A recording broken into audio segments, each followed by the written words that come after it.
Akademiye Seyit Berivan devreye Seyit geliyor. Demrinin adamı değil fırmandarımın. Sağ.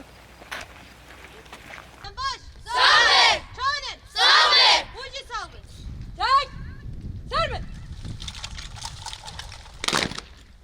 Zafet. Zaman şeyda.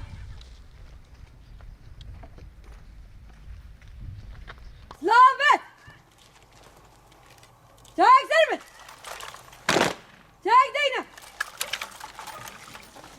Vekirina devreye şehit Beritan û şehit Gerîla serî der rêber apo hemû şehîdên şoreşê û gelê me welatparêz em pîroz dikin. Bêguman nû tevlî bûyîna nava rêxistinê û nû ji nava civakê gavavêtina nava hereketa azadiyê gavekî pîroz e. Di vir de taybet heval ser esasê kesayetê heval şehit Gerîla ser esasê kesayetê heval Beritan Ereb de peşengtiya jinên Kurd û peşengtiya jinên Ereb ku bi hişmendî û fikrê rêber apoyê ku hatine perwerdekirin kesayetên çawa azad yên pîroz xwedî îrade derdikeve holê hevalê ser vê esasî perwerde bibînin.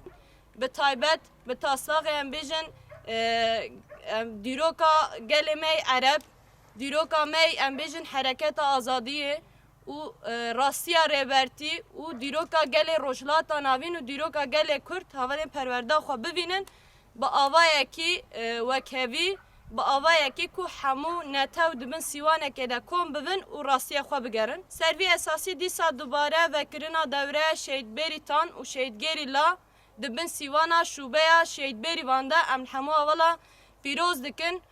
Em dibêjin tu tiştek evê dîsa dubare pêşa me neba astengî ger ku em bixwazin em ê pêşengtiya jinên Kurd jinên Ereb di vê mektebê de kesayetê xwe bidin ava kirin em dibêjin bijî serok apo bê serok jiyan nabe.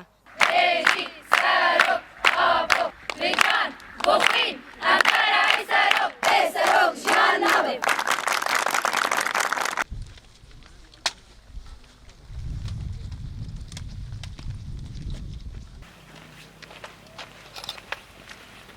الذي سنتلقاه. التدريب الذي سنلقاه في أكاديمية الشهيد بيريفان. في أكاديمية الشهيد بيريفان. سنضم بكل قوتي. سنضم بكل قوتي